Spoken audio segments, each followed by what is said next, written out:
do you do when you've lost your spirit, you've lost your job, you lost everything, life been devastated? What do you do when you have been telling yourself you can reach your goal and you're losing every day? Once you are defeated in your mind, ladies and gentlemen, it's all over. Your problem is your pain has identified you. Your pain has weakened you. You're not the first one. You won't be the last one. You can turn that divorce into something. You're not the first one to lose your promotion and get fired. You're not the first one. You're not the first one they let go of. You won't be the last one. The question is what you're going to do about it.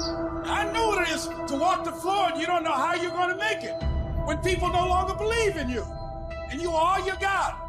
And you got to say to yourself, when you fail again and again, they tell you no, sometimes with tears in your eyes, it's possible. When life stagger you, the thing that'll get you up on your knees and get you standing in the center of the ring and find something from somewhere deep down in to keep on slugging and keep on fighting is, it's possible. It's possible. If I just stand long enough, I can pull this off. When you're facing defeat, disappointment, seem like life has written you off and everybody say you can't do it. You don't have what it takes. All you need to affirm that in spite of this, it's possible that I can do it. So what makes ET different than everybody else? Every year I just kept going. And I kept going. And I kept going. And I kept saying one day gonna be my day. But you know what I'm not gonna do? I'm not gonna quit in the process. I'm not gonna give up. I'm not gonna give in. I invested too much to quit. I made too many sacrifices to give up. I paid too much. Listen to me. I cannot stop what happens to me, but I can dictate how I respond. So when life happens, I don't just sit there and cry. I buck back. I will greet this day with love in my heart, and I will overcome evil. And the problem with some of you in this room, you will never be great because every time you go through pain, every time you go through a problem, every time you go through discouragement, you give up and you quit and you do not understand that at the end of pain is your millions. At the end of pain is your reward. At the end of pain is your productivity. At the end of pain is your promise. So do me a favor, stop crying about it and use your energy to get through it. I'm talking to you. You're going through a storm right now. And I'm telling you that this too shall pass like every storm that has come to you. And I'm telling you, whatever you're going through right now, if you can just muster up enough strength to hold on and hold out, if you do not quit, if you do not give up, it's coming, baby. Hold on. I don't care how long it takes you to finish school. Hold on. I don't care how long it takes you to pass that bar exam. You keep going. You keep studying, you keep writing, you keep boxing, you keep fighting, you keep dribbling, you just keep on keeping on. And if you persevere, every storm that's come, it will pass. Of all the subjects we've covered so far and are about to cover, none is more important than covering the disciplines for success. What's at the core of achieving the good life? The major key to the good life. The major key is not in learning how to set goals. It is not in learning how to better manage your time. It is not in mastering the attributes of leadership.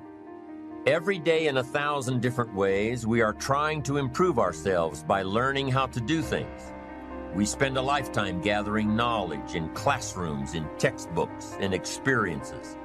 Now, if knowledge is power, if knowledge is the forerunner to success, then why do we fall short of our objectives? Why, in spite of all our knowledge and in spite of our collective experiences, do we find ourselves aimlessly wandering, settling for a life of existence rather than a life of substance? There may be many answers to this question. Your answers may be different than your associates or your spouses or your friends. While there may be many answers to this question, the fundamental answer is the absence of discipline. Applying all that we know. That's the key word, discipline, self-discipline. We might add one more word here, consistent. Consistent self-discipline. It doesn't really matter how smart you are or how much you know if you don't use it. It doesn't really matter that you graduated magna cum laude if you're stuck in a low-paying job. It doesn't really matter if you attended every seminar that comes to town if you don't apply what you've learned. Better than knowledge is applied knowledge. And once we've applied our knowledge, we must study the results of that process. Apply our knowledge, study the results, refine our approach. Finally, by trying and observing and refining and trying again, our knowledge will inevitably produce worthy results, admirable results. And with the joy and results of our efforts, we continue to apply, to learn, to observe, to fuel our ambition with the positive reinforcement of continued progress. Pretty soon, we'll find that we're swept into a spiral of achievement, a vertical rise to success. And the ecstasy of that total experience makes for a life of triumph over tragedy, dullness, and mediocrity. But for this whole process to work for us, we must first master the art of discipline, self-discipline, consistent self-discipline. It takes consistent self-discipline to master the art of setting goals, to master the art of time management, to master the art of leadership, to master the art of parenting and relationships. If we don't make consistent self-discipline part of our daily lives, the results we seek will be sporadic and elusive. It takes a consistent effort to truly manage our valuable time, or we'll be consistently frustrated. Our time will be eaten up by others whose demands are stronger than our own. It takes discipline to conquer the nagging voices in our minds, the fear of failure, the fear of success, the fear of poverty, the fear of a broken heart. It takes discipline to keep trying when that nagging voice within us brings up the possibility of failure. It takes discipline to admit our errors and recognize our limitations. The voice of the human ego speaks to all of us. Sometimes the voice of ego says that we should magnify our value beyond our results. It leads us to exaggerate, to not be totally honest. It takes discipline to be totally honest, both with ourselves and with others. Be certain of one thing: every exaggeration of the truth, once detected by others, destroys our credibility and makes all that we say and do suspect. As soon as a business colleague figures out that we tend to exaggerate, guess what? They'll always think we exaggerate, and they'll never quite hold us in the same regard again. The tendency to exaggerate, distort, or even withhold the truth is an inherent part of all of us. And only an all-out, disciplined assault can overcome this tendency. It takes discipline to change a habit, because habits are formed a little bit each day, every day, every day. Once habits are formed, they act like a giant cable. They act like a nearly unbreakable instinct that only long-term disciplined activity can change. We must unweave every strand of the cable of habits slowly and methodically until the cable that once held us in bondage becomes nothing more than scattered strands of wire.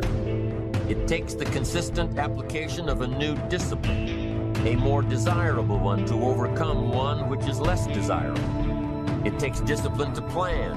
It takes discipline to execute our plan. It takes discipline to look with full objectivity at the results of our applied plan.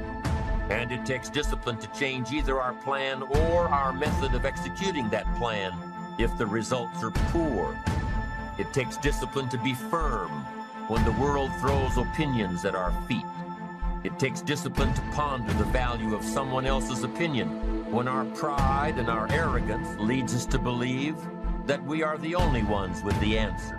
Discipline is a constant human awareness of the need for action and a conscious act by us to implement that action. Discipline is an awareness of the constant need for action and a conscious act to implement that action.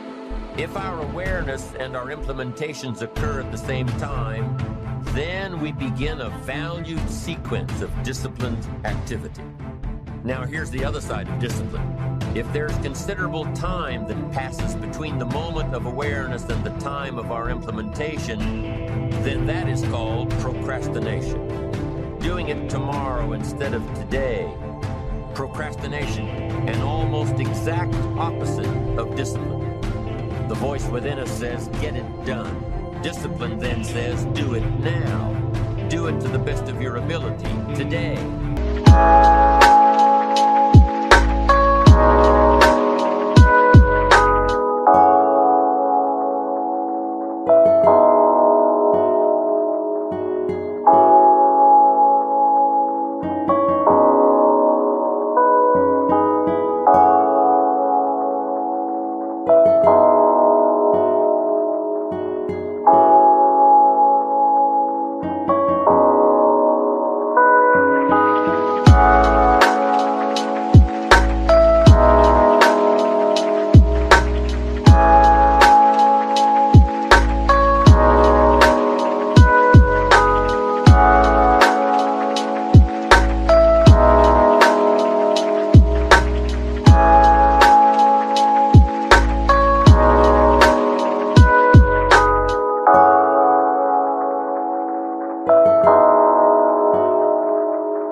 Tomorrow and always, until finally the worthy deed becomes instinctive. Procrastination says later, tomorrow, whenever I get a chance. Procrastination also says do what is necessary to get by or to impress others. Do what you can, but not what you must. In every circumstance we face, we are constantly presented with these two choices. Do it now or do it later. Discipline and procrastination. A choice between a disciplined existence, bearing the fruit of achievement and contentment, or procrastination, the easy life for which the future will bear no fruit, only the bare branches of mediocrity. The rewards of a disciplined life are great, but they're often delayed until some time in the future. The rewards for the lack of discipline are immediate, but they are minor in comparison to the immeasurable rewards of consistent self-discipline. An immediate reward for lack of discipline is a fun day at the beach. A future reward of discipline is owning the beach. For most, we choose today's pleasure rather than tomorrow's fortune. So how can you get rid of the easy distractions? How can you keep your mind on what you're trying to do? How can you keep an attitude of doing it all and doing it now? How can you make the choice of discipline?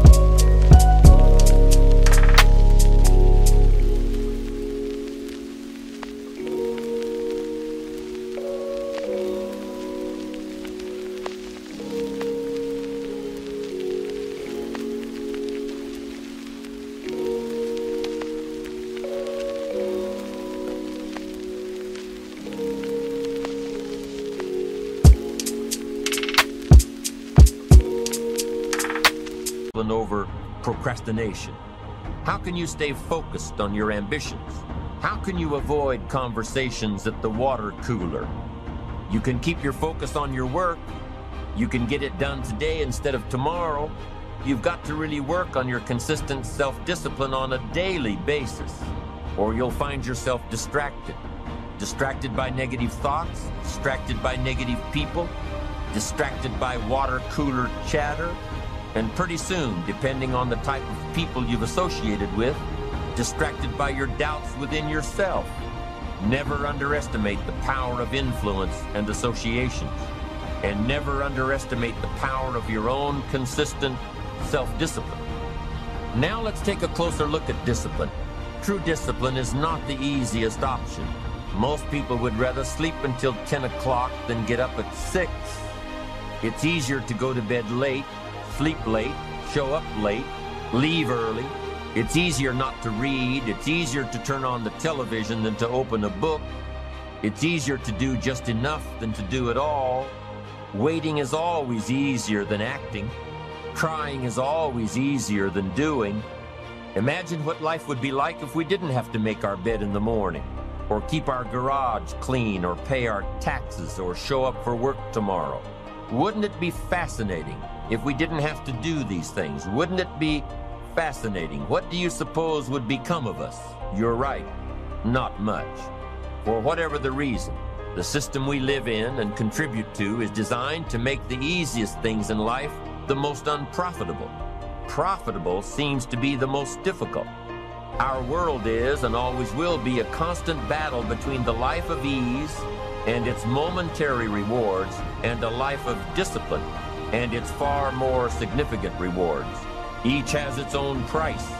the price of discipline or the price of regret. We will pay one or the other. What we wish we had done is the voice of regret, speaking in a sorrowful tone at a time when there is no going back. This is regret. No second chance. No, what would I do differently? Choose one or the other, but both will have their price, the price of discipline or the price of regret. One costs pennies, the other a fortune. Dostoevsky said, "There are hundreds of young men who would die for the truth, but very few who would spend 5 years studying to know what the truth is."